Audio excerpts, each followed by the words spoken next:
The letter arrived on a Tuesday morning, slipped between a seed catalog and an electricity bill, like it was nothing special. I almost missed it.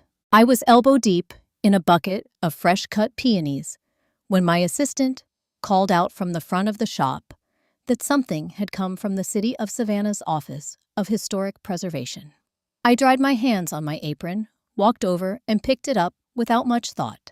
We got correspondence from the city every few months, zoning updates, preservation guidelines, the occasional community meeting notice. Nothing that had ever made my heart stop. Until that morning, I read the first paragraph, standing right there between the flower cooler and the front counter, and I had to read it again because the number didn't make sense. Then I read it a third time, slowly, word by word, and my hand found the edge of the counter without me telling it to. The city had selected our family home on East Gordon Street for inclusion in the Savannah Cultural Heritage Museum initiative. The property, originally constructed in 1923, had been identified as one of the finest remaining examples of early 20th century Savannah craftsmanship. They were prepared to make a formal acquisition offer. The number they named was more than I had earned in the last 10 years combined. I stood there for a long moment, the letter in one hand and a half-dried peony stem in the other. And the first thing I thought about wasn't the money. It was Edward.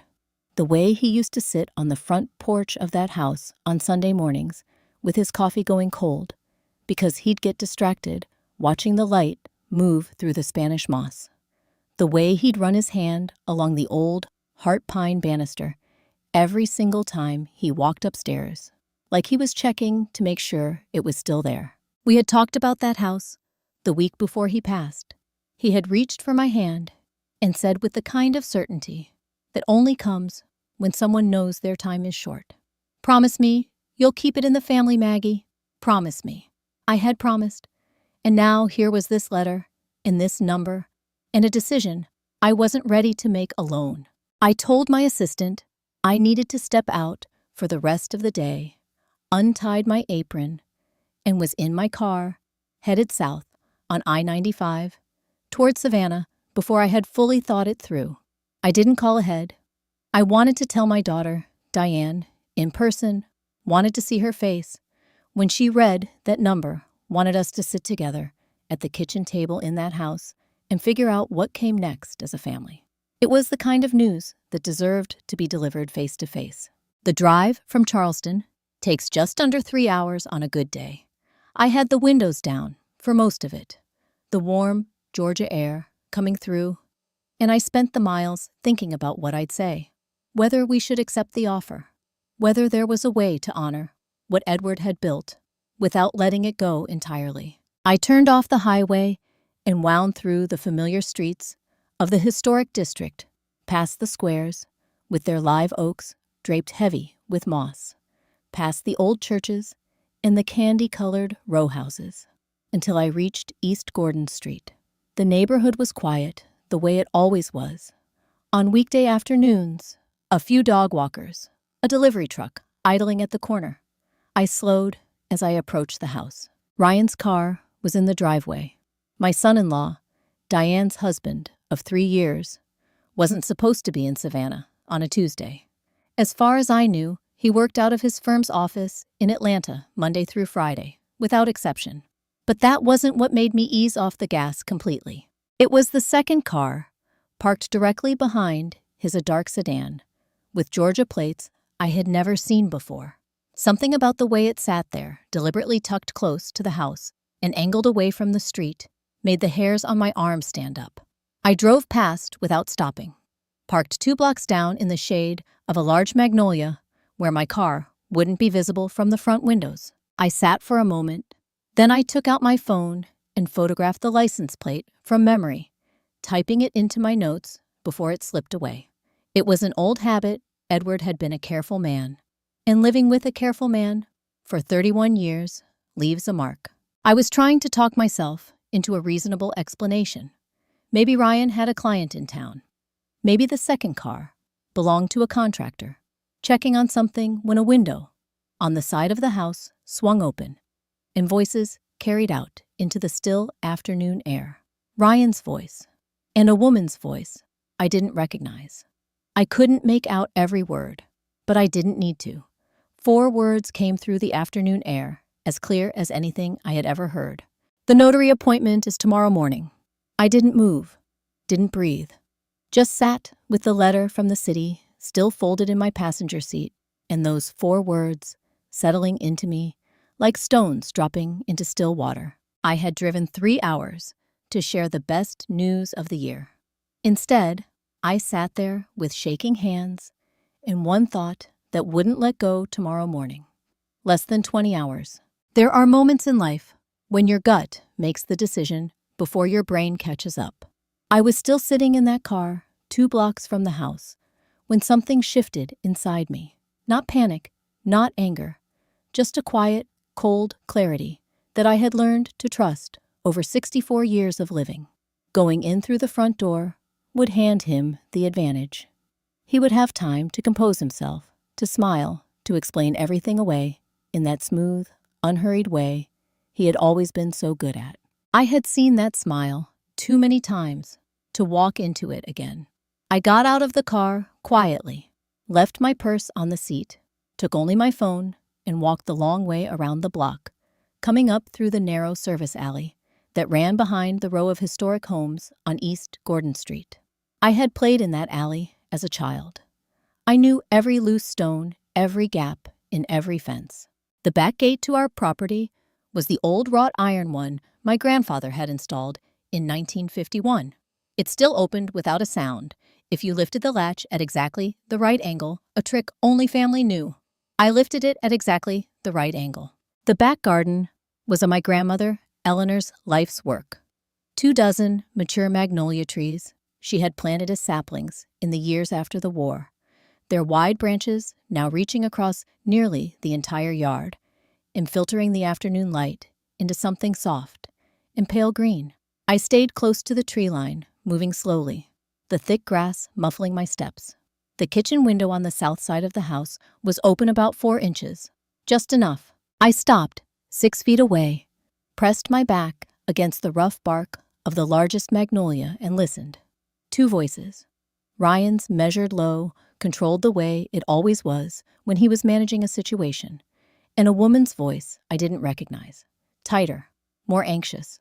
I opened the voice recorder on my phone, held it at my side, and pressed record. "Run through it one more time," the woman said. Her tone was clipped professional, but there was an edge underneath it that hadn't been there in her first few words. "I need to make sure every date aligns before tomorrow." "They align," Ryan said.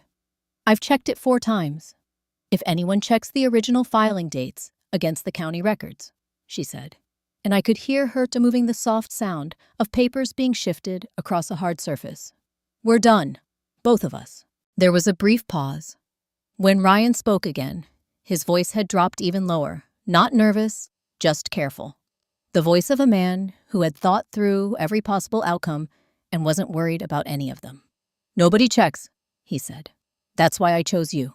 I understood then that the woman was not a friend, not a colleague, in any ordinary sense.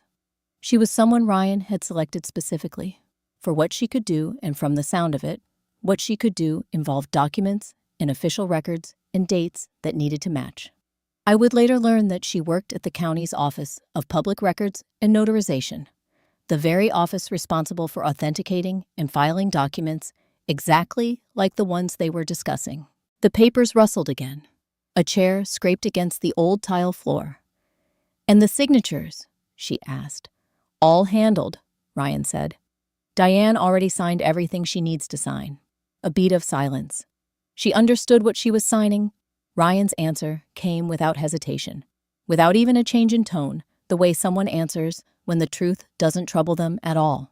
"She signed what I put in front of her," he said. "She doesn't know what she signed. She doesn't need to." The magnolia bark was rough against my palm. I pressed harder against it, needing something solid, something real, because the ground beneath me had just shifted in a way I couldn't fully account for yet. My daughter, her name in documents she hadn't read, her signature on something she hadn't understood. Footsteps crossed the kitchen floor, moving toward the window. I stepped back, deeper into the tree line, slow and deliberate, keeping my breathing even until I had put enough distance between myself and the house. Then I walked back through Eleanor's garden, the way I had come through the iron gate, lifting the latch at exactly the right angle, and out into the alley. I stood there for a moment in the narrow shade between fences, the recording still running in my hand. My daughter. He had used my daughter, and she had absolutely no idea. By the time I got back to my car, I had already decided what I was going to do. I sat in the driver's seat with the doors locked and played the recording back through my phone speaker, listening to every word a second time, with the kind of focus that only comes when you understand exactly what's at stake. Ryan's voice was even steadier the second time around. That bothered me more than anything else. A man who sounds that calm when he's arranging something like this isn't acting on impulse. He's been living with this plan long enough that it feels ordinary to him. I stopped the recording and pulled up a contact I hadn't needed in almost 2 years. Thomas Webb had been our family's attorney for over 2 decades.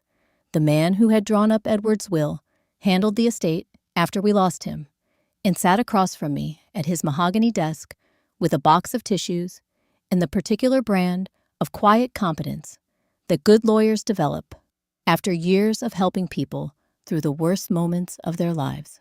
If anyone could tell me what I was dealing with and what I could actually do about it in the next 20 hours, it was Thomas. He picked up on the second ring.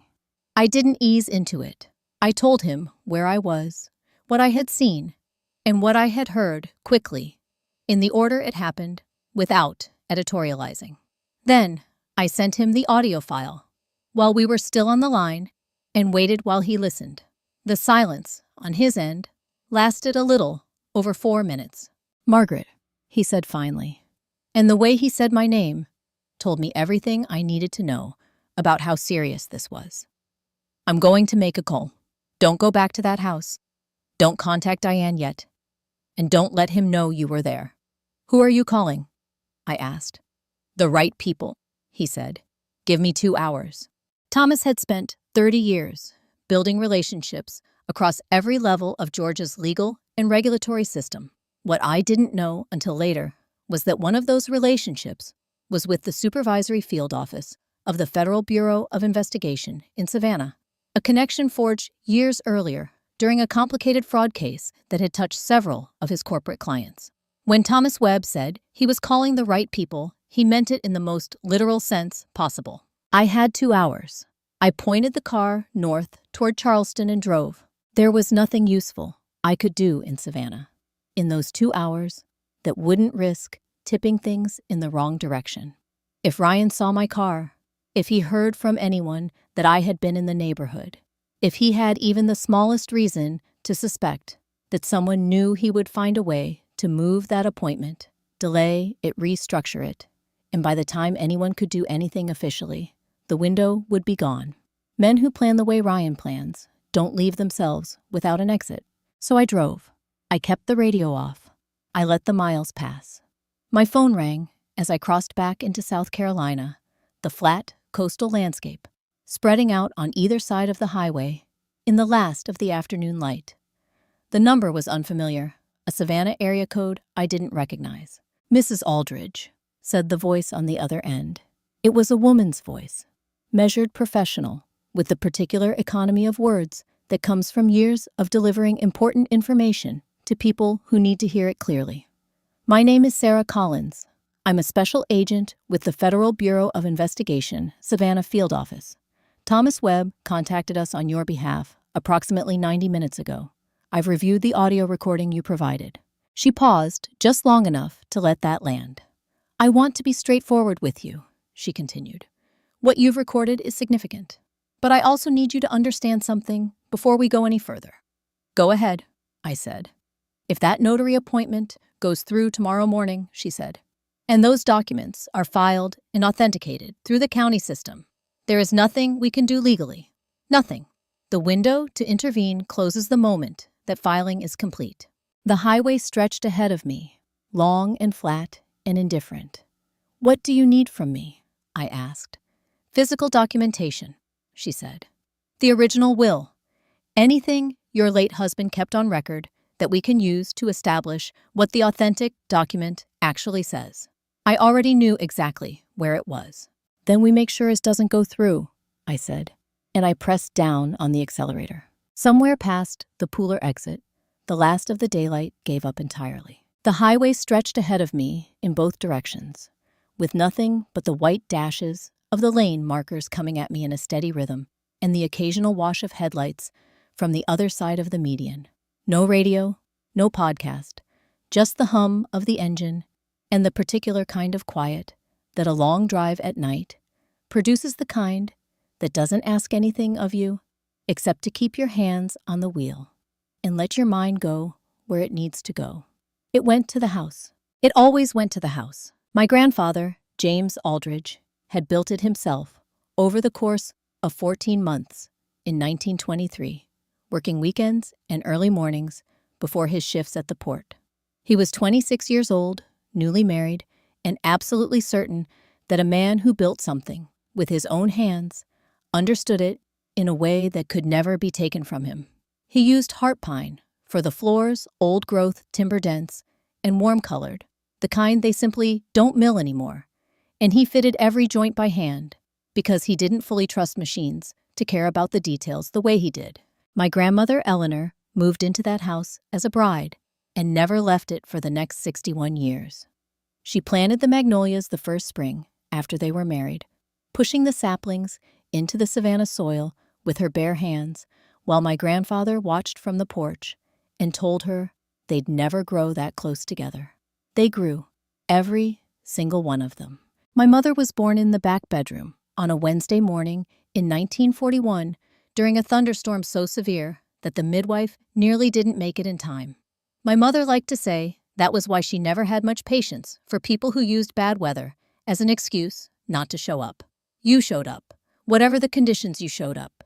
She raised me the same way. I spent my childhood summers in that house, running the long hallway, in socks, sliding across Eleanor's heart, pine floors, pressing my nose against the kitchen screen door to smell whatever was on the stove.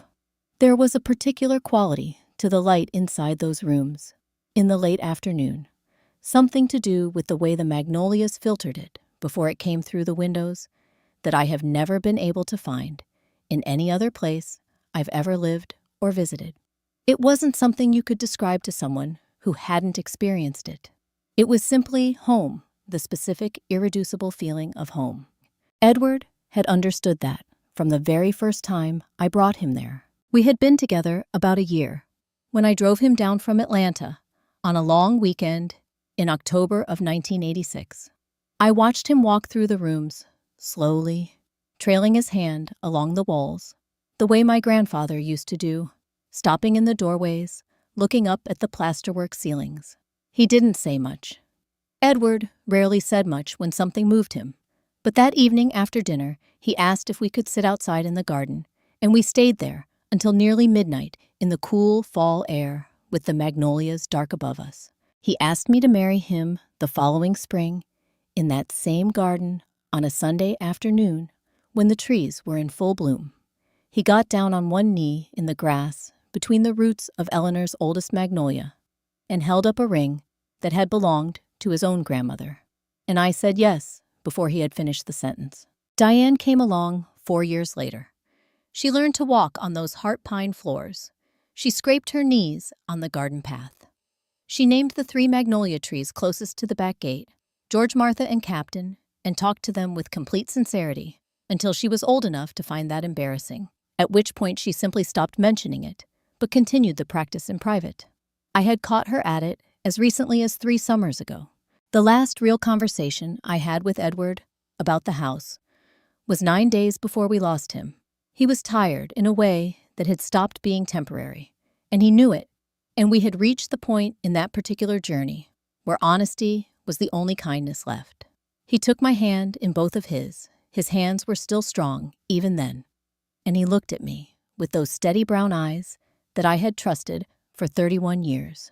"Promise me you'll keep it in the family, Maggie," he said. "Whatever happens, whatever anyone offers you, that house is the family." "I promise," I told him. I had meant it as entirely as I had ever meant anything. The sign for the Charleston city limits came up on my right green and reflective in the beam of my headlights, and I felt the familiar shift in my chest that happened every time I came home, that small, involuntary settling that a place produces when it knows you and you know it. I was 2 exits away from the house when the phone on the passenger seat lit up. A message from Collins. 2 words. That was all it said. But those 2 words changed the weight of everything that came next. We're in. The porch light was still on when I pulled into the driveway. I had left it burning that morning when I headed out to open the shop with no idea that the day would end anything like this. I didn't stop to turn on any other lights. The house was quiet, in the way that houses are quiet. Late at night, when they've been empty all day, a particular settled stillness, like a held breath. I moved through the front hallway, by memory, past the console table, past the framed photographs I had straightened 100 times, and went directly to the room at the end of the hall, Edward's study. I had not changed much in here since we lost him. His books were still on the shelves, in the order he had arranged them. His reading glasses were still in the small ceramic dish on the corner of the desk. I had moved them once early on and then put them back. Some things you leave where they are not because you can't move them, but because you don't want to. The safe was built into the wall behind the bookcase on the east side of the room, a detail Edward had insisted on when we renovated the study 12 years ago. He had been particular about it. Not a floor safe, not a freestanding cabinet, but something embedded, something that required you to know it was there before you could find it. He had given me the combination the same day it was installed, sitting me down at the desk and making me write it in a place only I would know to look. I found the combination where I had always kept it.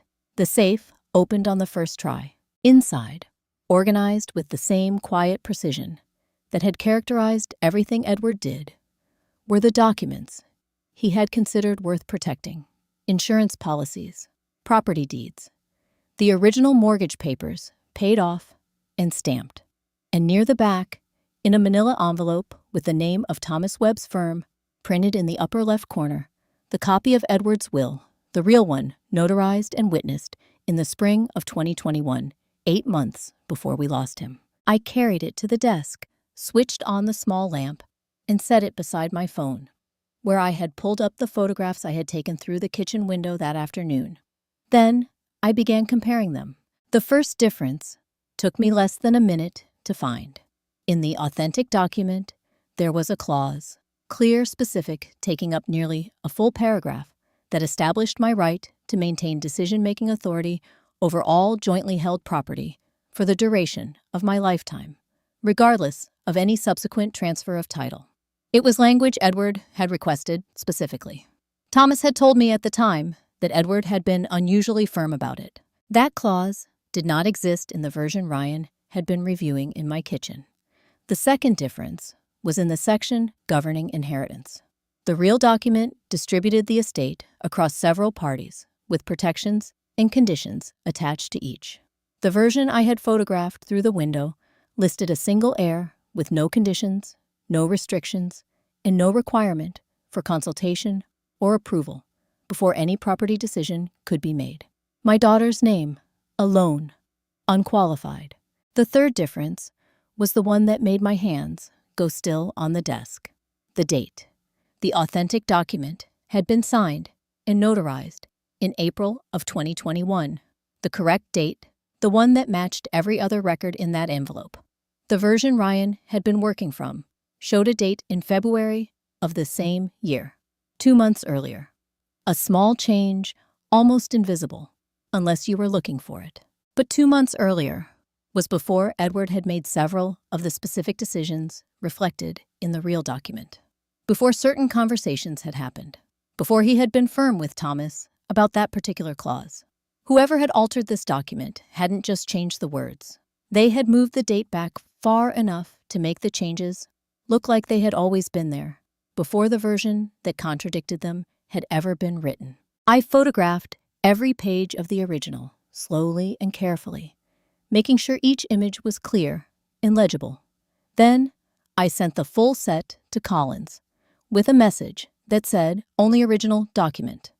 Notarized April 2021. 3 discrepancies identified." Her response came at 12:17 in the morning. "This is exactly what we needed. Get some rest if you can. Tomorrow starts early." I set the phone down and sat for a moment in Edward's chair, in Edward's study, with the lamp making a small circle of yellow light on the desk between us. He hadn't simply altered a legal document. He had rewritten me out of my own life, out of the home my grandfather had built, out of the legacy Edward had worked his entire life to protect. Methodically, patiently, almost completely. He had almost succeeded. I didn't sleep. I sat in Edward's chair until somewhere past 2 in the morning, and then I moved to the couch, and then I gave up entirely and made a pot of coffee. I didn't drink and watched the kitchen window lighten by degrees, from black to gray to the pale, uncertain blue that comes just before sunrise in the Low Country. At 5:15, I got in the car. My daughter lived 20 minutes away, in a quiet neighborhood of older craftsman homes, not far from the water. She and her husband had bought the house 2 years into their marriage, a fact that had pleased me at the time, the idea of them putting down roots building something. I had helped her pick out the kitchen curtains. I had stood in the backyard with her on a warm Saturday afternoon and talked about where she might put a garden someday. I knew this house well, and I knew my daughter well enough to know that the kitchen light would already be on. Diane had been an early riser since she was small, 5:30, up before anyone else in the house, padding downstairs in her socks, to sit at the table with a glass of orange juice and whatever book she was in the middle of. She had grown into a woman who treated the early morning hours like a private gift, something that belonged only to her before the rest of the day made its demands. It was one of the things I had always admired about her. The kitchen light was on. I parked at the curb and sat for a moment, my hands resting in my lap, looking at that warm, yellow rectangle of window in the gray, early morning. Inside it, I knew my daughter was going about her quiet morning routine with no idea that the woman sitting in the car at the end of her driveway had spent the night uncovering something that was going to change everything she thought she knew about her life. I got out of the car and knocked. The surprise on her face when she opened the door was genuine and unguarded, the particular expression of someone whose day has not yet assembled its defenses. She was in a worn college sweatshirt and pajama pants, a mug of coffee in one hand, her dark hair pulled back loosely. "Mom." She looked past me at the car, then back at my face, reading something there that made her expression shift. "What's wrong?" "Nothing's wrong," I said, which was the last thing I would say to her that morning that wasn't completely true. "Can I come in?" She stepped back and let me through. The kitchen smelled like coffee, and the faint sweetness of the candle she always kept on the windowsill above the sink, a habit she had picked up from me and I from my mother. I sat down at the kitchen table in the chair closest to the window and waited while she poured me a cup, without asking whether I wanted one, because she knew me well enough to know I always did. She sat down across from me and wrapped both hands around her own mug and looked at me the way she had looked at me since she was a child, when she knew something was coming steady, a little cautious, giving me the space to arrive at it in my own time. I didn't take my time. "Diane," I said, "in the past year or so, have you signed any documents related to the house in Savannah? Anything to do with the property, the title, the estate?" Something moved across her face. Not alarm exactly, but a kind of alertness, like a door opening just slightly. "I mean, Ryan handles most of that kind of thing," she said carefully. "There was something a few months ago. He said it was related to estate tax protection, that it was standard, that a lot of people do it when they inherit property. Do you remember what you signed?" She shook her head slowly. "He walked me through it. It was a lot of pages, legal language, a pause. He said I didn't need to worry about the details." I reached into my bag and placed the copy of Edward's original will on the table between us. The real one, the authenticated one, the one that said what Edward had actually intended. Then I set beside it the printed photographs I had taken through the kitchen window the previous afternoon, showing the version that had been sitting on that table in Savannah. "Did you read everything before you signed?" I asked. She looked at the two documents. Back up at me. Her voice was quieter now. "He explained it," she said. I trusted him. I watched her eyes move back to the pages, moving between them, slowly finding the places where they diverged, her brow drawing together as she began to understand what she was looking at. The color left her face in gradual stages, like a tide going out. Her hands tightened around her coffee mug without her seeming to notice. Then she looked up at me, and her eyes held something I recognized, the particular expression of a person standing at the exact moment before everything rearranges itself. "Mom," she said, "what did I do?" "You trusted your husband," I said. "That's not a crime. But right now I need you to trust me instead. Can you do that?" She nodded. Not quickly, not the reflexive nod of someone agreeing before they've fully understood what they're agreeing to. It was slow and deliberate, the kind that travels up from somewhere deeper than the surface. She set her coffee mug down with both hands straightened in her chair and looked at me with eyes that were still raw at the edges, but steadier than they had been 60 seconds ago. "Okay," she said. "Tell me what we're doing." I called Thomas first. He picked up on the first ring, which told me he hadn't slept either. There was something quietly steadying about that, about knowing that the people on your side were already awake, already working, already thinking 3 steps ahead on your behalf. "She knows," I said. "She's with me." "Good," he said without hesitation. "I'm bringing Collins in right now." The 3-way call connected within 2 minutes. Sarah Collins, the FBI special agent who had spoken with me the previous evening, after Thomas had reached out on our behalf, came on the line with the same measured efficiency I had heard before. It was the voice of someone who had coordinated situations like this enough times to understand that precision at the planning stage was the only thing that prevented chaos at the execution stage. She didn't waste words. She didn't soften edges that didn't need softening. I found that I trusted her more for it. She addressed Diane directly, which I appreciated more than I could have explained in that moment. "Mrs. Calloway," she said, "I understand this is an enormous amount to take in over a very short period of time. I want to be straightforward with you about what we need, and I want to make sure you understand exactly why we need it." "Go ahead," Diane said. Her voice was steady.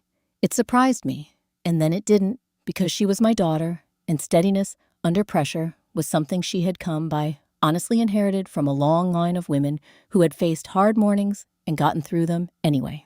Collins laid out the plan in clear, sequential terms. The county notary office on Bull Street opened at 9 o'clock in the morning. Based on the conversation Margaret had recorded the previous afternoon and the timeline embedded in the documents themselves, Collins's team had strong reason to believe the filing would be attempted at or near that opening time. Her people intended to be there first, with the authenticated original documents that Margaret had photographed and sent the night before, with a federal order that Thomas was already in the process of obtaining through an emergency filing, and with enough legal authority to halt the proceeding before a single page could be officially stamped. What they needed from Diane was simpler in description and considerably harder in practice. "We need your husband to arrive at that office at 9 o'clock this morning, believing that nothing has changed," Collins said. "If he has any reason at all to suspect that someone is aware of what he has been doing, he will find a way to adjust. He'll reschedule, restructure, find a different approach entirely. These things don't fall apart on their own. They fall apart because someone moves too early and gives the other person time to recover.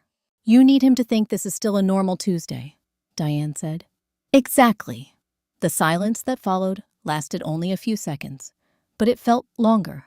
I watched my daughter sit, with the reality of what was being asked of her, which was to share a breakfast table with the man she had married and give him absolutely nothing to work with. "What does normal look like?" she asked finally. "This morning, specifically." "Coffee," Collins said. "Breakfast, if that's your routine. Conversation, if he starts it, keep your answers short and unremarkable. You don't need to perform happiness. You just need to be present enough that he doesn't notice anything is different.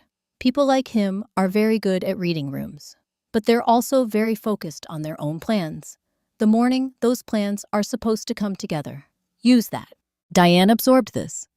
I could see her processing it, not emotionally, not yet, but tactically, the way you process a set of instructions.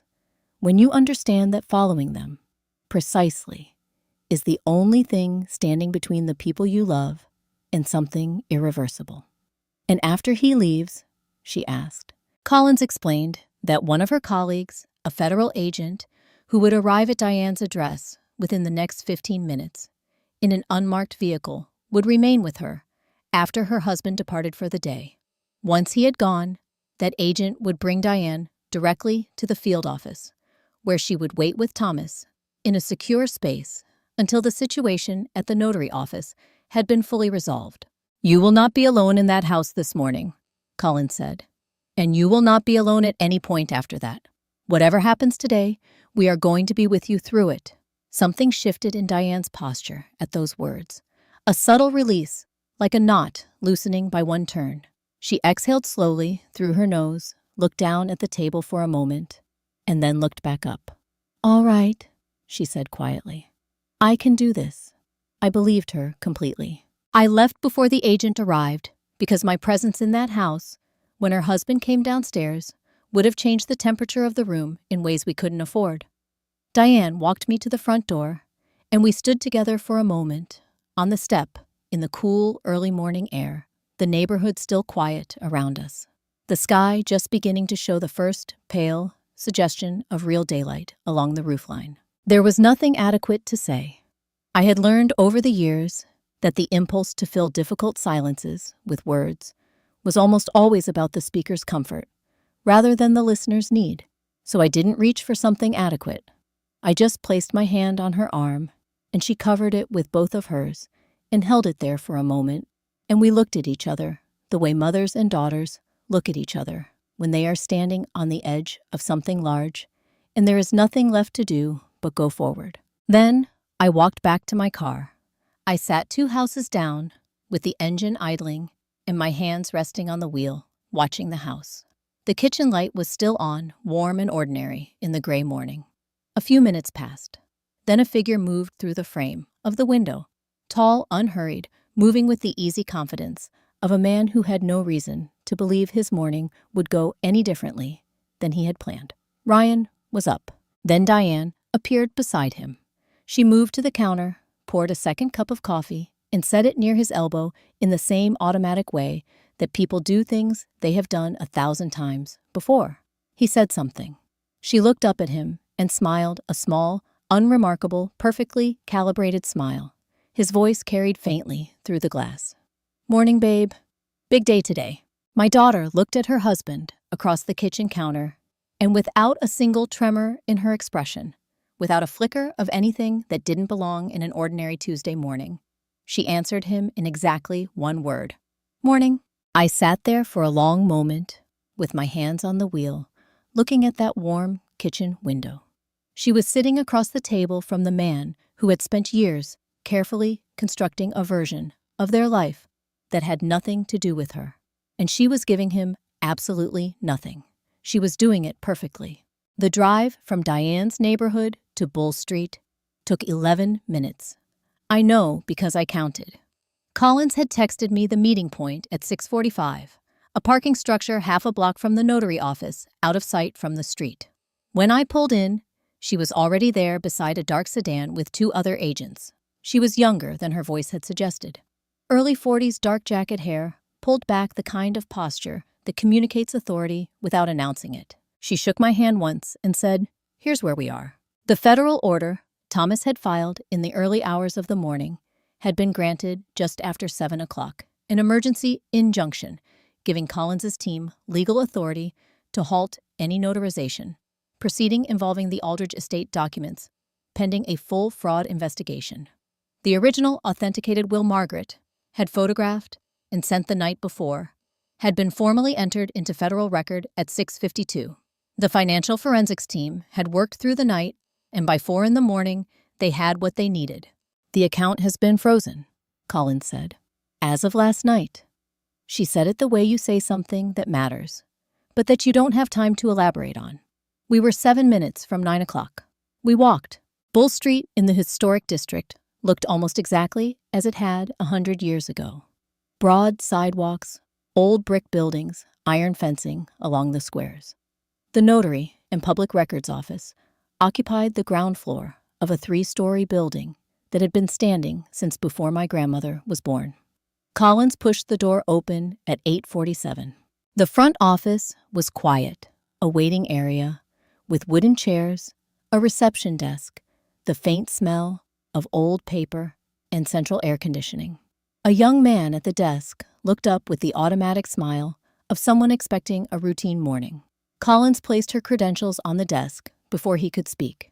Special Agent Sarah Collins, Federal Bureau of Investigation.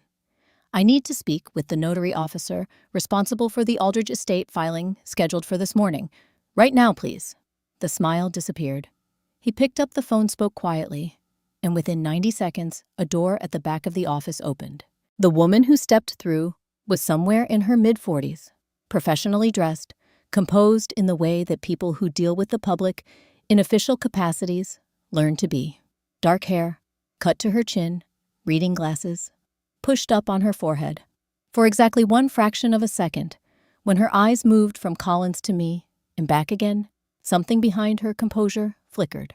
It was there and gone, but I had been watching for it.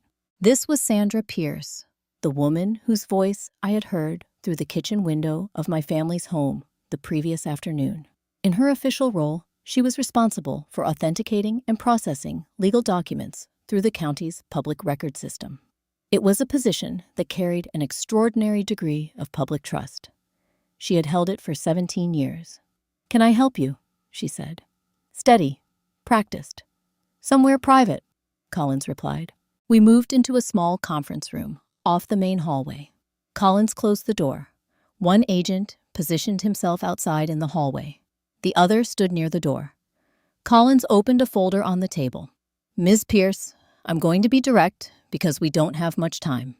As of approximately 11 o'clock last night, a financial account connected to a transaction involving your name and a payment of $40,000 was frozen by federal order." Sandra's hands, resting loosely on the table, went very still. "I don't know what you're referring to," she said. Collins placed a single printed page on the table, a transcript partial, clearly labeled, time-stamped, from the previous afternoon. Sandra looked at it. I watched her read the words she had spoken less than 24 hours ago in my family's kitchen. "If anyone checks the original filing dates, we're done." The color left her face slowly, like something structural giving way. "That could be Ms. Pierce," Collins said quietly. "The account is frozen. The recording is authenticated. The original documents have been entered into federal record. There is no version of this morning where that filing goes through." She leaned forward slightly. "What I'm offering you is one opportunity, one to tell us everything so fully and accurately before the man who arranged all of this walks through that front door." The room went quiet. Sandra looked at the transcript, at Collins, then at me, and I held her gaze without flinching because I had not driven through the night and gone without sleep to look away from anything today. Then Sandra Pierce put both hands flat on the table and began to talk. She had been approached 6 months earlier through a professional networking channel. Vague, at first, an inquiry about whether certain historical document corrections were ever processed through the county system. She had responded professionally. He had responded with a number, $40,000. Over several weeks of careful conversation, he had explained what he needed. A document, currently on file in the county record system, needed to be replaced with a version he described as the corrected one, reflecting, he said, the true intentions of the deceased. He had the paperwork. He had the signatures. He just needed someone on the inside to make the exchange without triggering a review flag. She had told herself it was a family matter, a correction, victimless. She had known from the beginning that it was none of those things. He paid me in 2 installments, she said. The second came through last week. I was supposed to complete the filing this morning, and that would be the end of it. Collins made a note. The man you're describing, what name did he give you? Sandra said a name I already knew. From somewhere at the front of the building, I heard the faint sound of the main entrance opening. 8:59. The door at the end of the hallway had not moved yet. The door opened at 9 o'clock exactly. Not 1 minute after. Not 30 seconds. 9 o'clock on the second, the way a man opens a door when he has been planning this moment for a very long time and has decided somewhere along the way that punctuality is its own form of control. I heard him, before I saw him, the particular rhythm of his footsteps on the old hardwood floor, of the front office, unhurried, and even the walk of someone who has already decided how the morning is going to go. Collins had positioned us in the conference room, with the door open at a specific angle, wide enough that we could see the hallway clearly, not so wide that we were visible from the reception area. She had thought of everything. Ryan Calloway appeared in the hallway at 9 o'clock and 3 seconds. He was dressed the way he always dressed for anything he considered important. Dark jacket, collared shirt, a tie knotted with the kind of precision that suggests the person who tied it did so, without looking in a mirror, because they have done it enough times that it no longer requires one. His hair was neat. His posture was easy. He was carrying a leather portfolio under one arm, slim and expensive looking, and he moved through the hallway with the quiet confidence of a man arriving at an appointment he fully expects to complete without incident. He glanced toward the conference room. His footsteps didn't stop, but they slowed by exactly half a beat in the space of a single stride.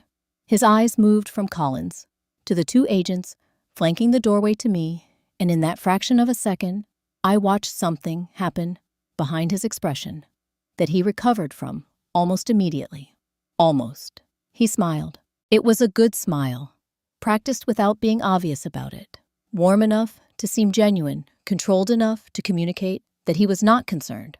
It was the smile of a man who had smiled his way through difficult rooms before and intended to do so again.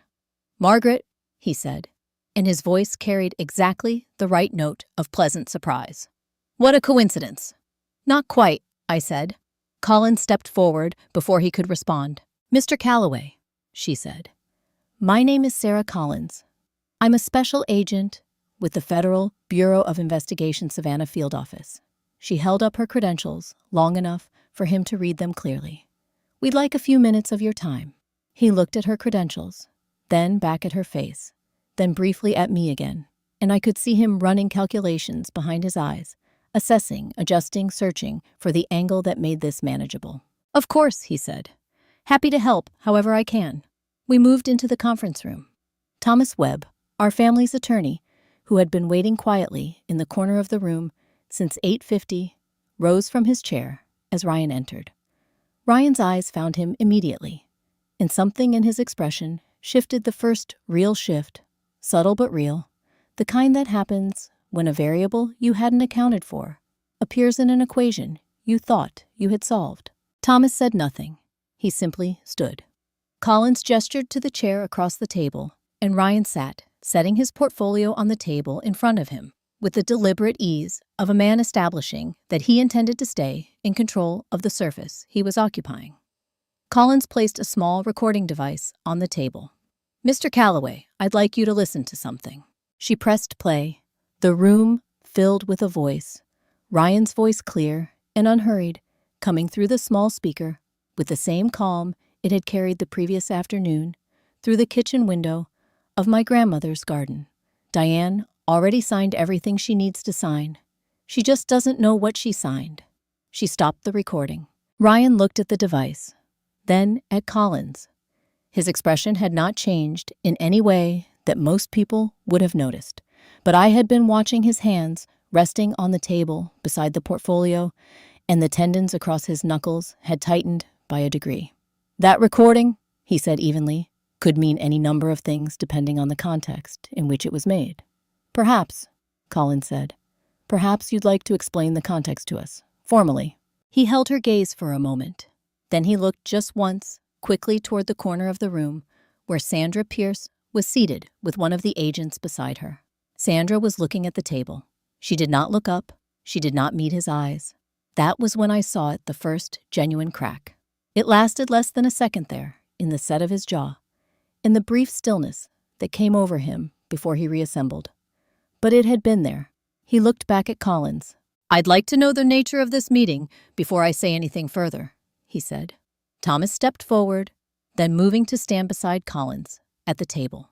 And when he spoke, his voice carried the particular weight of a man who has spent 30 years ensuring that his words in rooms like this one mean exactly what he intends them to mean, and nothing less. "Ryan," he said, "as the attorney of record for the Aldridge family estate, I am formally notifying you that all documents related to the East Gordon Street property have been entered into federal record under an emergency injunction filed this morning, and that any attempt to file, authenticate, or process an alternative version of those documents constitutes a federal—" "You need to stop talking," Ryan said. His voice was still controlled, still even, but the temperature in it had changed. Thomas did not stop. He simply paused, the way a man pauses when he is choosing to let the interruption pass, rather than because he has been stopped, and then continued. Collins waited until Thomas had finished. Then she looked at Ryan across the table with the particular steadiness of someone who has been in rooms like this enough times to know that the silence, after everything has been said, is often more useful than anything that comes before it. "Mr. Calloway," she said quietly, "we've been expecting you." Ryan looked at her, at Thomas, at Sandra, who still had not raised her eyes from the table, at me last, and for the first time since he had walked through that door, the smile was completely gone. What replaced it was not panic. It was not anger. It was something quieter, and in some ways more unsettling. The expression of a man who has just finished calculating and arrived at an answer he doesn't like. For 4 years, Ryan Calloway had been the smartest person in every room he walked into. He had never walked into one that was already ready for him. The FBI field office was 4 blocks from the notary office where the morning had started. Ryan was transported there at 9:22. I followed with Thomas in my car, neither of us saying much. The part of the morning that required words was behind us. What came next would be quieter and harder. The interview room was everything. The notary conference room had not been small. Deliberately plain, concrete-colored walls. A single overhead fixture, throwing flat, white light, with no comfortable shadows. Metal table, metal chairs, no window. A camera in the upper corner, and a mirror along one wall that wasn't a mirror. I didn't go in, not yet. Collins brought me to the adjoining observation room, a narrow space with a one-way window looking directly into the interview room. Through the glass, Ryan sat at the metal table, his leather portfolio in front of him, placed with the same deliberate precision I had noticed that morning. He had not loosened his tie. He sat the way a man sits when he has decided that how he occupies space is the only variable he can still control. He requested an attorney within the first 2 minutes. Collins granted it without comment. A phone was brought in.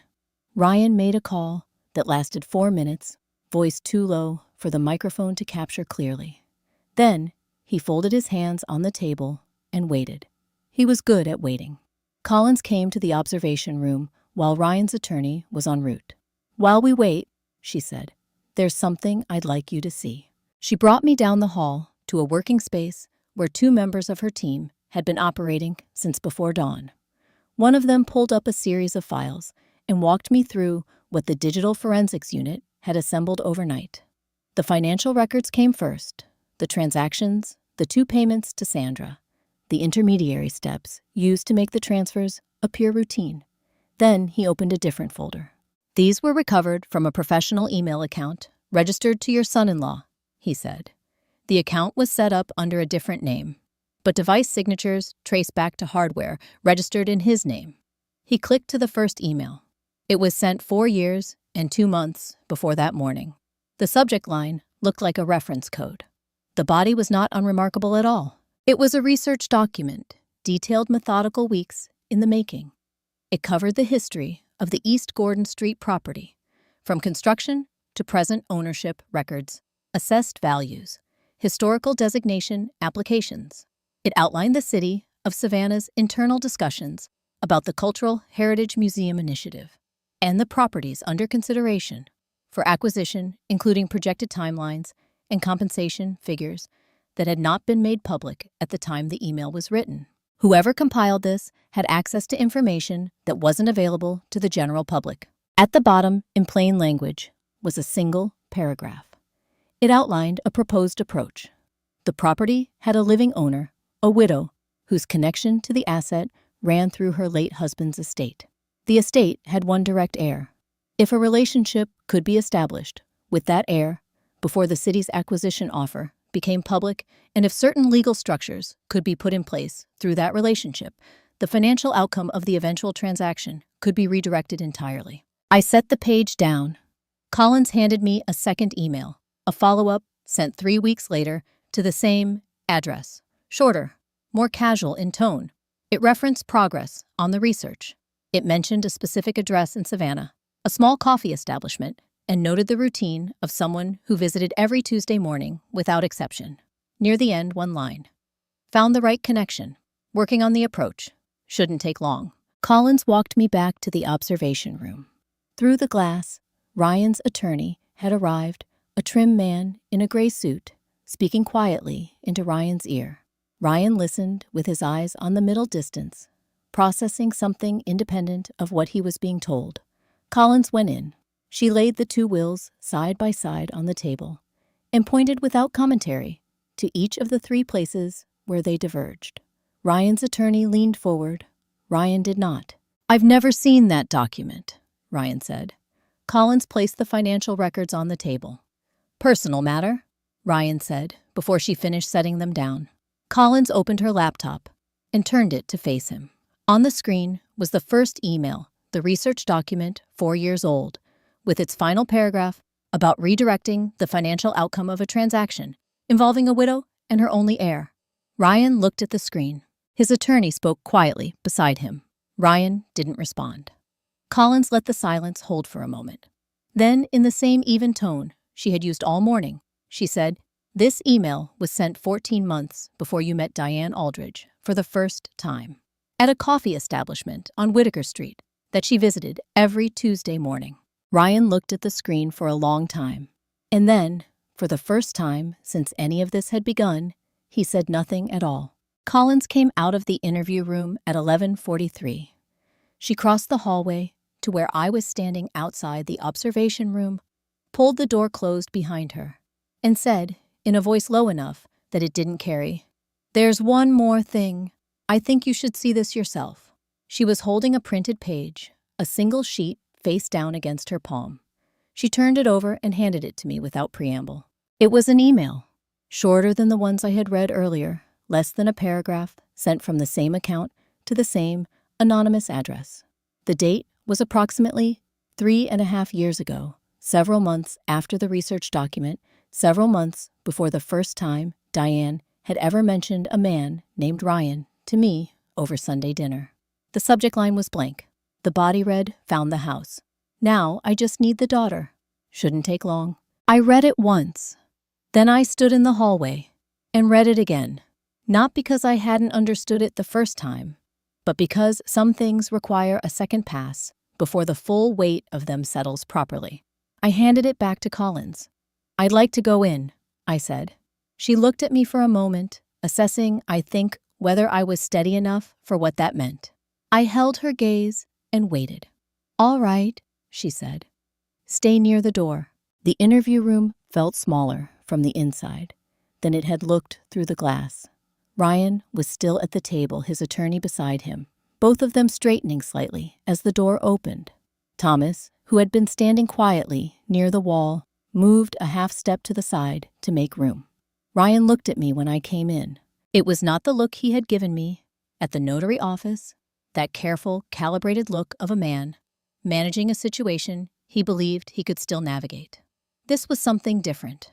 Not guilt exactly. Something closer to the expression of a person who has run every remaining calculation and arrived at the knowledge that none of them produce a favorable outcome. Collins placed the final email on the table. She set it down in the center, face up, equidistant from Ryan and his attorney, and said nothing. Just placed it there and let it sit. Ryan's attorney reached for it first.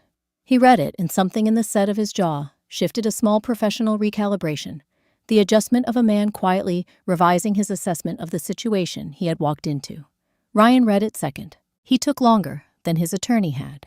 When he finished, he set the page down on the table with the same deliberate care he had used to place his portfolio that morning, controlled, precise, as though the action itself were a form of argument. Then he looked up, not at Collins, not at Thomas, but at me. I had been waiting for that. I looked back at him across the metal table in the flat white light of that room, and I thought about my daughter, about the way she had sounded on the phone over the past 3 years, laughing about small things, telling me about weekends and dinners and plans for the future, about the trust she had carried into that marriage, the specific and wholehearted trust of a woman who believed the person beside her had chosen her for exactly who she was. "She loved you," I said. 3 words. That was all. Ryan opened his mouth. Then he closed it. Whatever he had been prepared to say, whatever explanation or justification or carefully structured response he had been assembling, it didn't come. The words for once were not there. Thomas stepped forward. He had a folder open in one hand, and when he spoke, his voice carried the particular weight of language that has been chosen with complete precision, the voice of a man who understands that in rooms like this, every word either means exactly what it says or it means nothing. "For the record," Thomas said, "and in the presence of the federal agents and legal counsel present in this room, I am formally enumerating the findings that have been compiled and submitted to the Federal Bureau of Investigation in connection with this matter." He read from the page: falsification of a legally binding estate document, corruption of a public official in the performance of her official duties, conspiracy to commit property fraud against a protected estate, procurement of a spouse's signature on legal documents through deliberate misrepresentation of their nature and content. He closed the folder. The room was very quiet, the kind of quiet that isn't empty. It's full, pressed in on all sides, with everything that has just been said and everything that can't be unsaid. Collins looked at Ryan across the table. "Mr. Calloway," she said, "do you have anything you'd like to say at this time?" Ryan looked straight ahead. Not at Collins, not at Thomas, not at me. At the wall on the far side of the table, at some fixed point that didn't require him to meet anyone's eyes. He said nothing. His attorney placed a hand briefly on his arm and leaned in to speak. But Ryan didn't turn toward him. He just sat there in the flat white light, looking at the wall, while the silence in the room settled around him like something permanent. I looked at him for a moment longer. Then I picked up my bag from where I had set it near the door, and I walked out. The door closed behind me with a soft, final sound. Not a slam, not a click, just the ordinary sound of a door closing at the end of something. I stood in the hallway and let my eyes adjust to the different light out there. At the far end of the corridor, in one of the chairs lined up against the wall, my daughter was sitting, and I had to tell her everything. She was at the far end of the hallway, in one of the chairs lined against the wall, the kind of institutional chairs that exist in waiting areas everywhere, designed for function, rather than comfort, with hard edges and no give. Diane was sitting in hers, like it was the most natural thing in the world, back straight, hands folded in her lap, fingers laced together with a deliberate, careful stillness. Eyes forward, focused on some middle distance that had nothing in it. It was a posture I recognized immediately and completely, the way you recognize something you have seen your whole life without ever consciously cataloging it, because it was my posture. The exact way I had been sitting in difficult rooms since I was young enough to understand that how you hold your body when everything is uncertain is one of the few things you can actually control. She had learned it from me.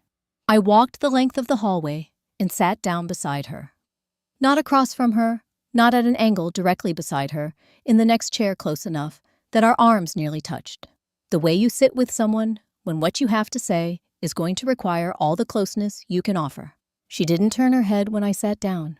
She didn't ask how it had gone, or what had happened in that room, or whether it was over. She just said, still looking forward, "Just tell me, all of it." So I did. I started at the beginning, not the morning, not the drive to Savannah, but the letter. The envelope from the city that had arrived at my shop on a Tuesday morning between a seed catalog and an electricity bill. The number that had made my hand find the counter's edge. I told her about the drive, about turning onto East Gordon Street and seeing the cars in the driveway, about sitting 2 blocks away and making the decision not to go in. I told her about the window, about her grandmother's garden and the magnolia trees, and the 4 inches of open space through which I had heard a conversation that was never meant to reach anyone outside that kitchen. I told her exactly what had been said, and by whom, without softening the words or changing their order, because she had asked for all of it, and she deserved exactly that. I told her about Thomas, and about the drive back to Charleston in the dark, and about Edward's study, and the safe, and the documents, laid side by side on the desk under the small lamp. I told her about the 3 places where the versions diverged, the clause that had been removed, the heir designation, that had been changed, the date that had been moved backward by 2 months to make the alterations look like they had always been there. I told her about Sandra Pierce and the $40,000 and the account that had been frozen overnight. I told her about the federal order and the morning at the notary office and the way Sandra had put both hands flat on the table and begun to talk. Through all of it, Diane sat exactly as she had been sitting when I arrived. She didn't interrupt. She didn't ask questions. She didn't reach for my hand or shift in her chair or make any of the small, involuntary movements that people make when they're struggling to absorb what they're hearing. She just listened with the complete, focused stillness of someone who has already understood on some level that what is coming is going to be large and has made the internal decision to receive it without flinching. When I finished the account of the morning, the interview room, the documents on the table, the layers of evidence Collins had laid out one by one, I stopped. I reached into my bag and took out the printed copy of the final email, the one Collins had handed me in the hallway, the one I had read twice before going into that room. I placed it in Diane's hands without saying anything. She looked down at it. The hallway was quiet around us. Somewhere deeper in the building, a phone rang twice and stopped. The air conditioning ran in its steady, indifferent way. Diane's eyes moved across the page, not quickly, not in the way of someone skimming, but carefully. The way you read something when you understand that the words on the page are going to change the shape of things, and you want to make sure you have read them correctly before you allow that to happen. Found the house. Now I just need the daughter. Shouldn't take long. She read it to the end. Then she held it for a moment, without moving both hands, around the single sheet of paper, looking at it the way you look at something that has just confirmed what some quiet part of you already knew. Then slowly, she folded it. Not quickly, not with any particular force, just folded it along its natural crease, the way you fold a piece of paper you intend to put away somewhere. She set it on her knee, both hands resting on top of it, and looked back up at the middle distance. The silence lasted long enough that I counted my own heartbeats inside it. "How long ago?" she said. Her voice was even, completely even. The voice of a woman asking a question she needs the answer to, not a woman breaking. 4 years, I said. She nodded. It was a small nod, barely a movement at all, just the faintest downward tilt of her chin and back. But there was something in it that I recognized as something other than surprise. It was the nod of a person confirming something, settling a question that had existed in some unexamined corner of their mind for longer than they had ever allowed themselves to acknowledge. Not the nod of someone receiving new information. The nod of someone finally receiving an explanation for information they had been carrying without a name for it. She looked down at the folded paper on her knee. Then she looked at the door at the far end of the hallway, the one that was closed, that led back to the room where everything had just finished. For a long moment, she just looked at it. Then she stood up, slowly, smoothed the front of her jacket with both hands, and kept her eyes on that door. She walked the way her grandfather had taught her to walk into hard things. I had heard Edward say it to her once, when she was about 12 years old, and dreading something I no longer remember, some school situation that had felt enormous at the time. And he had sat across from her at the kitchen table and said, in his particular way of saying things that he intended to stick, "You don't have to feel ready, sweetheart. You just have to move in the right direction and let the readiness catch up." She moved in the right direction now. The hallway was not long, but I watched every step of it. She didn't walk quickly, not the walk of someone trying to outpace their own hesitation. And she didn't walk slowly, the way people sometimes do when they're performing composure for an audience. She walked at a steady, even pace, with her shoulders back and her chin level, and she didn't look at me as she passed the chair where I was sitting. She didn't need to. We had already said everything that needed to be said between us. What came next was hers alone. She reached the door at the end of the hallway. She paused for exactly 1 moment, not long enough to be hesitation, just long enough to be deliberate. And then she pushed it open and walked through. Inside the interview room, Collins was standing near the wall. She looked up when the door opened and gave a small, single nod. The nod of someone who had been told to expect this and who understood what it meant. Ryan's attorney, still seated, glanced toward the door and then looked quickly at his client. Ryan turned. It was the first time, all morning, through the notary office and the federal vehicle and the interview room and every calculated word he had spoken and every careful silence he had maintained, that he looked genuinely unprepared for what he was seeing. He had prepared for Collins. He had prepared for Thomas. He had prepared for lawyers and evidence in federal proceedings and the various official forms that consequence takes when it arrives formally and with paperwork. He had not, it seemed, fully prepared for his wife. She walked to the center of the room and stopped. The distance between them, across the table, was perhaps 6 feet. She stood on her side of it and looked at him directly, steadily, with the same focused quiet she had carried through the entire morning, and for 3 seconds, which is both a very short time and an extraordinarily long one. Depending on what is happening inside it, they held each other's gaze. "Diane," he said. His voice had changed. Not the controlled, even instrument he had been using all morning. Something underneath it had given way. Some register that he had been managing carefully had slipped just slightly out of his control. "Listen to me." She didn't. Not because she couldn't hear him. Not because she was trying to be dramatic or to make a point with her silence. She simply had nothing left that required his words. Everything he might say, every explanation or justification or appeal he might construct in that moment, was something she had already considered in the hallway, in the chair, with the folded paper on her knee, in the long quiet of the morning, while she had sat and waited and understood. She had heard him in some essential way before he had even spoken. So she didn't stop. She didn't answer. She didn't change her expression or shift her weight or give him any of the small signals that would have told him she was open to what came next.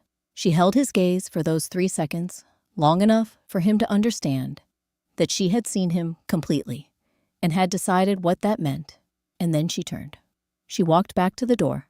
She pushed it open, stepped through, and pulled it closed behind her. She did it the way you close a door in a house where someone is sleeping carefully, attending to the latch, making sure the catch engaged fully before releasing the handle, so that when it closed, it made almost no sound at all. Just the quiet, definitive sound of a door that is now shut and will not be opening again. She was standing in the hallway. I had risen from my chair without quite deciding to, and I was a few steps from her when she turned away from the door. We looked at each other for a moment in the flat light of the corridor. Her eyes were dry. Her hands were steady. The only thing that had changed about her in any visible way was something in the quality of her stillness, a kind of settledness that hadn't been there before, the particular quality of someone who has put something down after carrying it for a long time and felt their hands go light. She crossed the distance between us, and I put my arm around her, and she let me. We stood there together in the hallway outside the closed door, and neither of us said a word because there were no words that would have added anything to what the silence already held. After a while, she straightened. I felt it, the small shift in her posture, the quiet decision to stand on her own again. I let her. We walked out of the building together, through the lobby, and out into the Savannah afternoon, into the noise and the light and the particular smell of the city in late spring, cut grass and river water, and the sweet heaviness of something blooming nearby that I couldn't name. The world had continued the way it always does, entirely indifferent to what had just ended inside that building. That indifference, for once, felt like a gift. We sat in my car in the parking structure for a while, without going anywhere. Not talking, not planning, not deciding anything about what came next. Just sitting in the particular quiet of two people who have been through something large together and are taking a moment to let it settle before they pick up the weight of ordinary life again. Eventually, Diane looked out through the windshield at the concrete wall of the parking structure and said in a voice that was entirely steady, "I'm okay." I believed her, not because she had said it, but because of how she said it, not as reassurance, not as performance, but as information. A simple statement of fact from a woman who had just tested herself against something very hard and found that she had not broken. "I know," I said. She closed it quietly, the way you close a chapter you've finished reading. Carefully, completely, without looking back.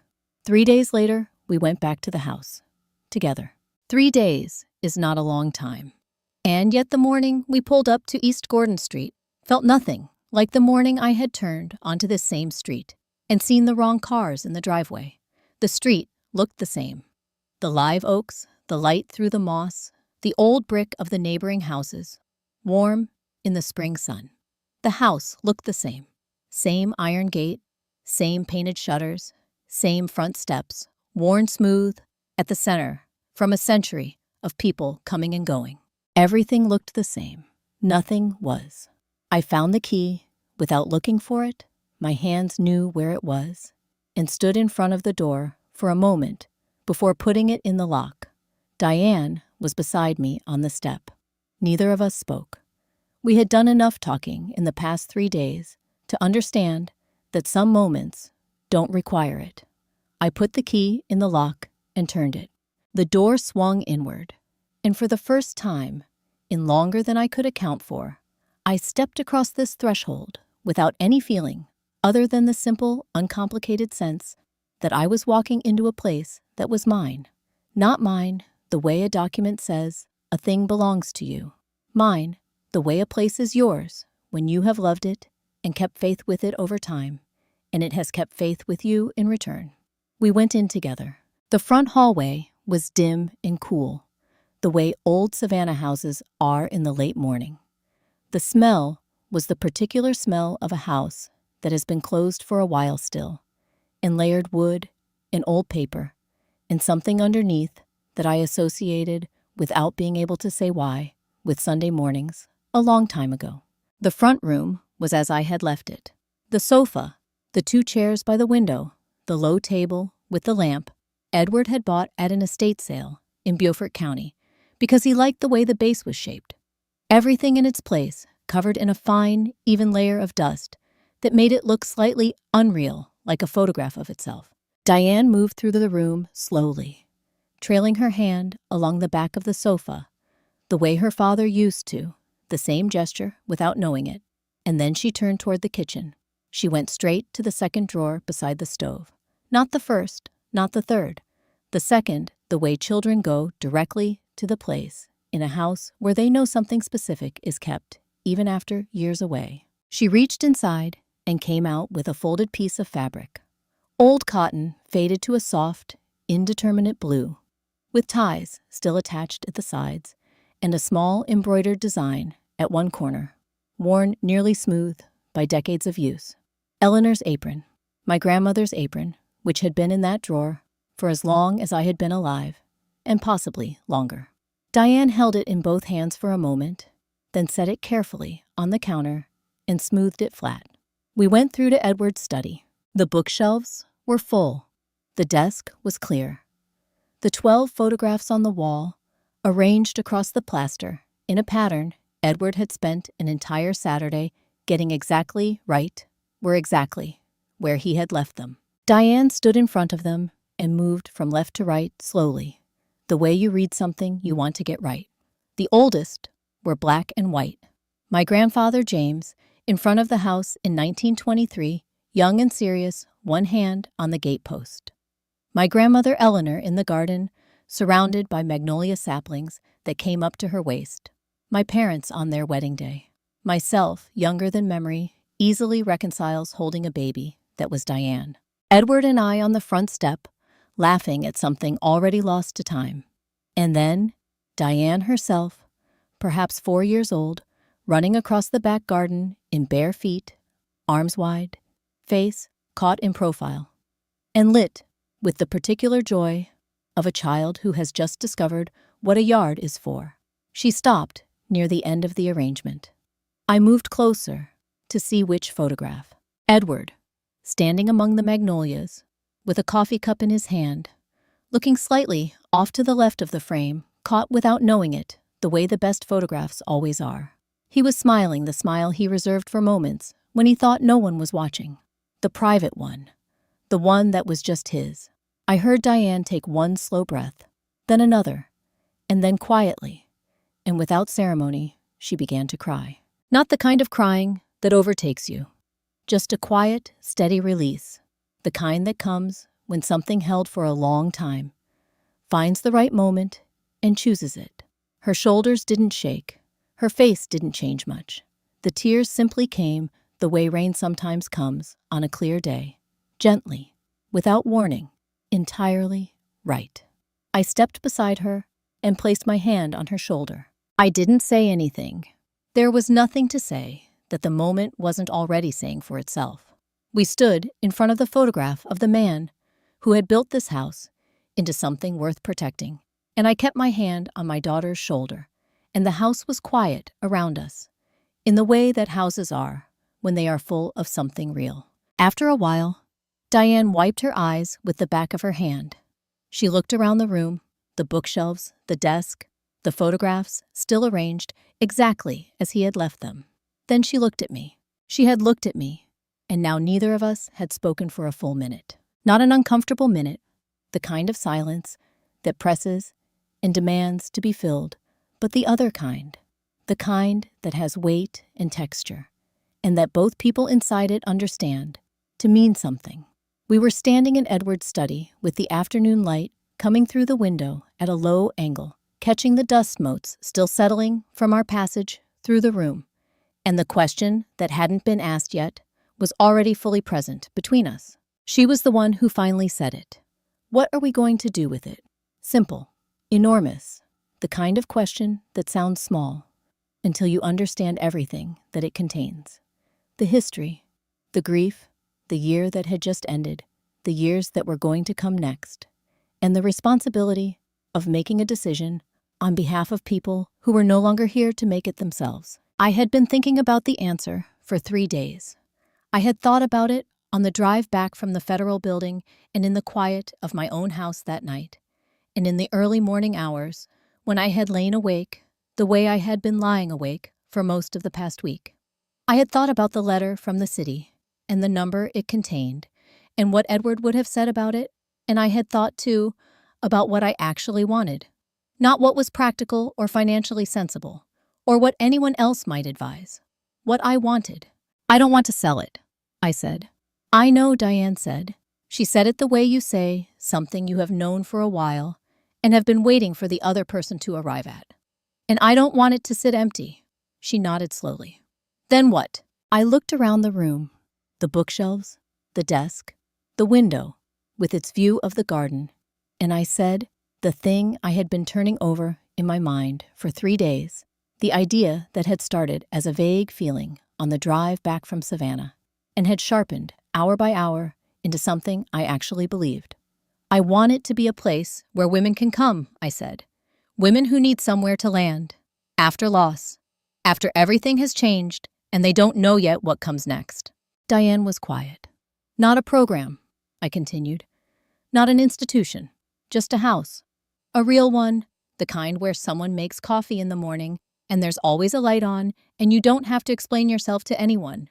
She looked at me for a moment. Like a retreat. Like a home, I said. The kind your great-grandfather built this to be. The kind your grandmother Eleanor kept it as for 60 years. A place that remembers how to hold people. Diane looked at the photograph of Edward, still visible on the wall. From where she was standing, the one she had stopped, at the one with the private smile. She looked at it for a long moment, without speaking. Then she looked back at me, and something in her expression had settled into a different quality than it had carried all morning, something quieter and more certain, the expression of someone who has found solid ground under their feet after a long time without it. Dad would have loved that, she said. Not a question, not speculation, a statement of fact delivered with the particular confidence of a daughter who had known her father well enough to know. Yes, I said, he would have. We stood there for a moment in the truth of that, the simple, uncomplicated truth of knowing what a person would have wanted and being in a position still to honor it. Then Diane did something I hadn't expected.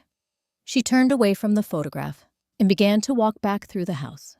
Not the way we had walked through it earlier, with the slow attending grief of people taking inventory of something they had almost lost. Different. She moved with a kind of purposeful attention, pausing in the doorways, looking at the rooms, with a different quality of vision. The vision of someone who is no longer asking what happened here, but what could happen here. I followed her. She stopped in the kitchen and looked at the counter space, the old appliances, the window above the sink. She went to the front room and stood in the center of it, turning slowly, seeing the proportions and the light. She went to the small room off the hallway that had always been used for storage and opened the door and looked inside it as though she were seeing it for the first time. I watched her move through the house with this new set of eyes, and something inside me that had been braced for a very long time began cautiously and partially to release. Eventually, she made her way to the back of the house, to the door that opened onto the garden, and she stopped there, one hand on the doorframe, looking out through the glass at Eleanor's magnolias in the afternoon light. The trees were overgrown in the way of things that have been tended and then not tended. Still magnificent, still the same trees, but fuller and wilder at the edges than they had been when someone was paying careful attention to them. We'd have to restore the garden first, Diane said. She said it the way you say something that is both practical observation and personal commitment, both at the same time, with equal weight given to each.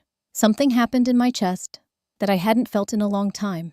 It started small, just a warmth, just a loosening, and then it came up into my face, and I realized, with a kind of surprised recognition, that I was smiling. A real smile. Not the managed, effortful version I had been producing for the past several days, when the situation required it. A real one, involuntary, arriving without my permission, the kind that comes from somewhere that hasn't been touched by whatever has been hard. Your great-grandmother, I said, would absolutely insist on it. Diane looked at me over her shoulder, and when she saw the smile, something shifted in her own face too. Not quite a smile yet, but the beginning of one, the very first edge of it cautious and real. She turned back to the window and looked out at the garden for another moment. We didn't have a plan yet. Not a real one, with dates and budgets and all the practical scaffolding that turns an idea into a thing that actually exists in the world. But we had something better than a plan. We had a reason. 6 months is enough time for magnolias to bloom. I had forgotten that, or not forgotten exactly, but stopped expecting it the way you stop expecting certain things, when you have been focused for a long time on what is broken rather than what is growing. But when I turned onto East Gordon Street on a Saturday morning in late April and the trees came into view, I remembered all at once, Eleanor had planted them in the spring, and they bloomed every spring, and they had been doing so for nearly 100 years, without requiring anyone's permission or assistance. The white flowers were everywhere, heavy on the branches, some already beginning to open, fully filling the air along the sidewalk, with the particular sweetness that I associated, and would always associate with everything my grandmother had believed a home should be. I slowed the car. The gate was open. The front path had been cleared and re-edged, the old brickwork cleaned, so that it showed its original warm color again. And there, mounted beside the front door, in simple dark lettering on a painted board, was the sign, Edward's House, where every story deserves a second chapter. I sat in the car for a moment and read it twice. The second time I read it, the way you read something when you want to make sure you're taking in what it actually says, rather than what you expect it to say. Then I pulled forward and parked along the street, and I got out into the April morning. Diane was on the front step. She was wearing a white canvas apron, not Eleanor's, which we had framed and hung in the kitchen as the first thing we agreed the house needed, but a new one, her own, with a small embroidered detail at the pocket that she had added herself. She was talking to someone just inside the doorway, animated in the way she became when she was explaining something she cared about. When she saw me on the front path, she raised her hand in a wave and said something to the person inside before coming down the steps to meet me. "She's here," Diane said. "Our first guest." The woman who had arrived that morning was 52 years old, from Atlanta. She had driven down the night before and stayed in a hotel near the river because she hadn't wanted to arrive too early, and seemed, Diane told me later, slightly uncertain about whether she had made the right decision in coming at all. Her name was Patricia. She had been married for 24 years to a man she had loved for most of that time. And then one morning, she had found herself sitting in the parking lot of a grocery store, unable to go inside. And that had been, she told me, the moment she understood that something was going to have to change. I met her in the front hallway. She was a compact, carefully dressed woman with gray beginning at her temples and the kind of eyes that suggested she had been paying close attention to things for a long time. She shook my hand with a firm, brief grip and looked around the hallway with the particular alertness of someone trying to take a place in as quickly as possible. I showed her through the house the way I had been practicing in my mind for weeks. Not a tour, not a presentation, just a walk, room by room, slowly, with the stories attached. My grandfather James, building it in 1923. My grandmother Eleanor and her magnolias, the heart pine floors, and what it had taken to restore them to the condition they deserved. The photographs in the study, 3 generations of a family that had loved this house and been loved by it in return. Patricia listened without interrupting. She asked 2 questions, both of them good ones. And when we came back to the front room and stood by the window that looked out onto the garden, where the magnolias were visible in full bloom, she was quiet for a moment. Then she said, "It feels like a place that remembers kindness." I looked at her. "That's exactly what it is," I said. Thomas arrived in the early afternoon, while Diane was in the kitchen, and Patricia had taken her coffee out to the garden to sit among Eleanor's trees. He came in with a leather folder under his arm and the expression of a man who has finished a long piece of work and is bringing the final pages to be signed. He didn't stay long. He set the folder on the table in the front room, walked me through the last of the legal documentation, which I read carefully, the way I had learned to read everything carefully, and told me in the particular economy of words he used when he wanted something to land clearly that the proceedings against Ryan had concluded the previous week. The conviction had been handed down on 3 of the 4 original charges. Sandra Pierce had surrendered her professional license as part of a separate agreement reached several months earlier. It was over, completely and formally, and without any remaining thread to pull at. He also told me that the city had submitted a revised acquisition inquiry, a second letter more formal than the first, with a number slightly higher than the original offer. I thanked him and told him to decline it on my behalf with appreciation. He smiled just barely and said he had expected that. After Thomas left, I went out to the garden. Patricia was still there, sitting in the old iron chair we had placed under the largest magnolia Eleanor's, Magnolia, the one she had planted first, the one that had grown tallest. Patricia had her coffee in both hands and her face tilted slightly upward toward the branches, and she looked from a distance like a person who had just put something down after carrying it for a very long time. I walked past her, further into the garden, to the place where the trees grew closest together, and the light came through them in the way it always had filtered, green, gold, gentle. I could hear voices from inside the house. Diane's laugh, clear and unhurried, the laugh she had when she wasn't thinking about how she sounded, floating out through the open kitchen window. The windows of the house were lit from within, not brightly, just enough.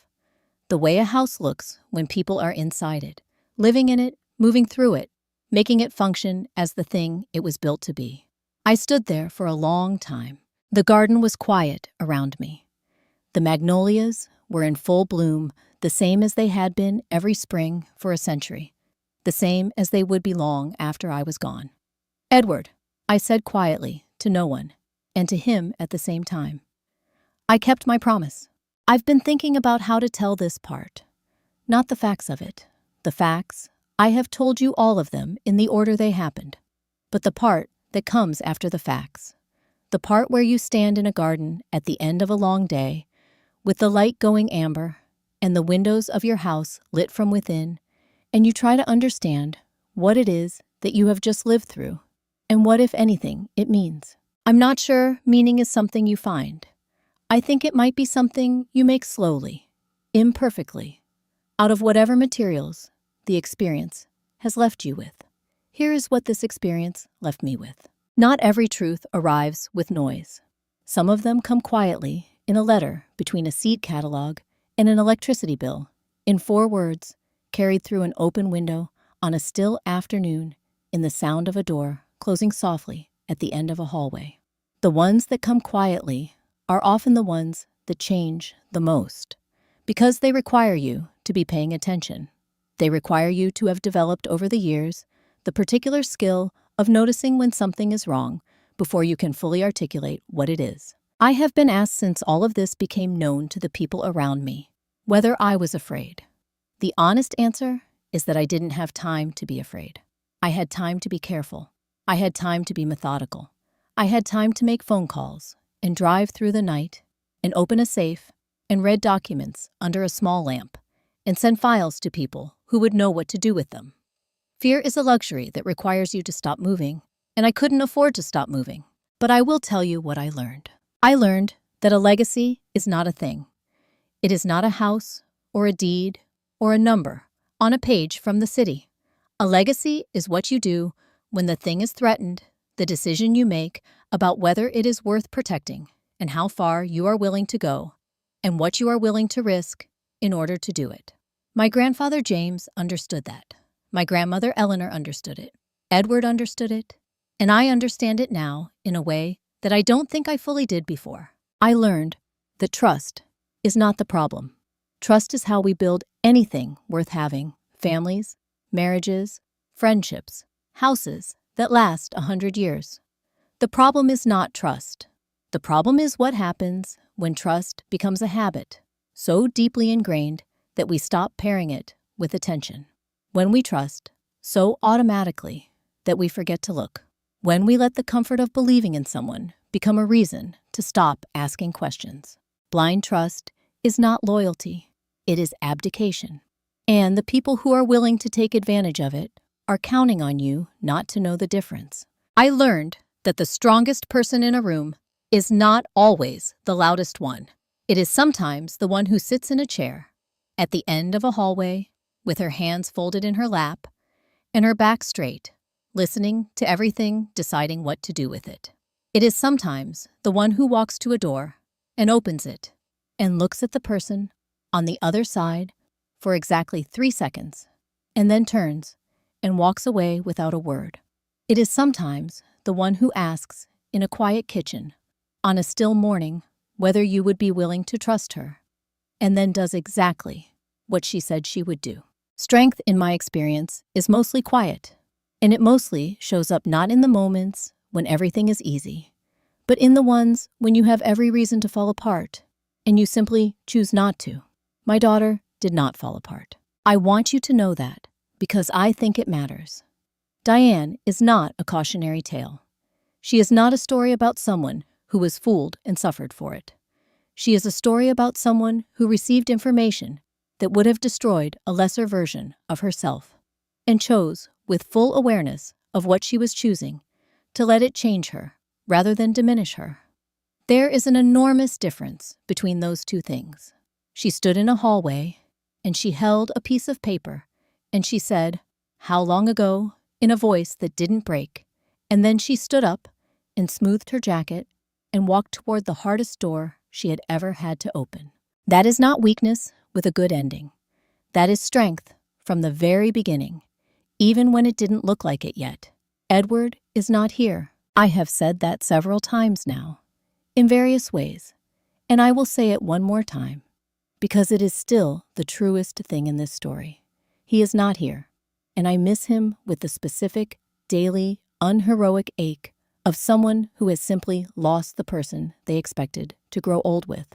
No amount of justice or resolution or beautiful mornings in a restored garden changes that.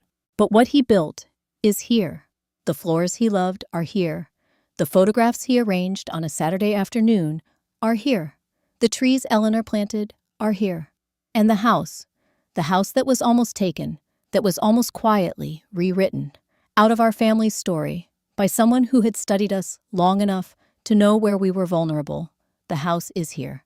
It has a sign on the front now. And on a Saturday morning in late April, while the magnolias were in bloom and my daughter was laughing in the kitchen, and a woman named Patricia was sitting in the garden with her coffee and her slowly loosening grief, I stood in the place where my grandmother once planted saplings that everyone told her would never grow close together.